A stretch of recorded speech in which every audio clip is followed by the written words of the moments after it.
2010 Kia Borrego front brake replacement. This caliper's stuck on. I can barely turn this guy. Come over to this side. Spins very nice and free.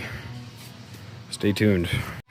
Oh, just to show you, screwdriver, one hand, nice and free. Come over to this side.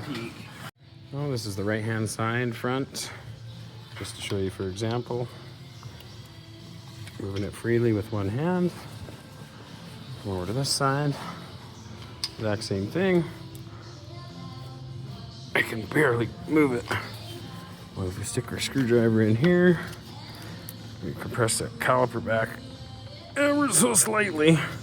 It does not want to compress.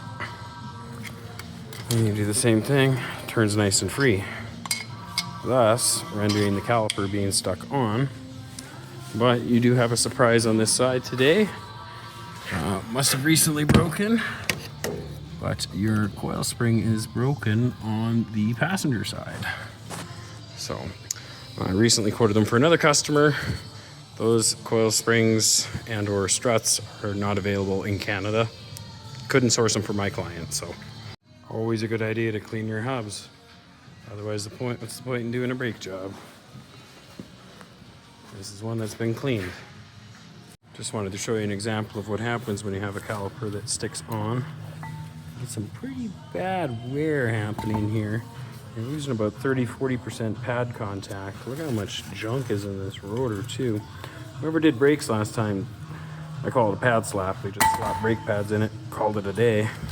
That's kind of what happens when you do that. You have two dissimilar surfaces. That rotor's already wearing funky. It's just gonna wear just as funky again. Well, you could make the argument to resurface those and bed them back in, but there's just too many unknowns. They're not, the most quality brake components, so. Same idea on this one. The other side of the rotor's wearing okay-ish, but definitely time. Now when you buy rotors from the parts store, they do come in plastic bags, but there's a rust coating on there. You can see how shiny that is. You have to clean that off. You will contaminate your brand new brakes if you don't get that off of there. It's a very important step. Now that those are cleaned up, a dab will do ya. Don't do that. Because I have trust issues, I always take apart my new calipers and I ensure that there's actually lube on these pins. Because if you look closely, there is no lube on those, so we use a very good lubricant, Sly Guy, BK8. It's great stuff. Been using it for 15 years. Great stuff.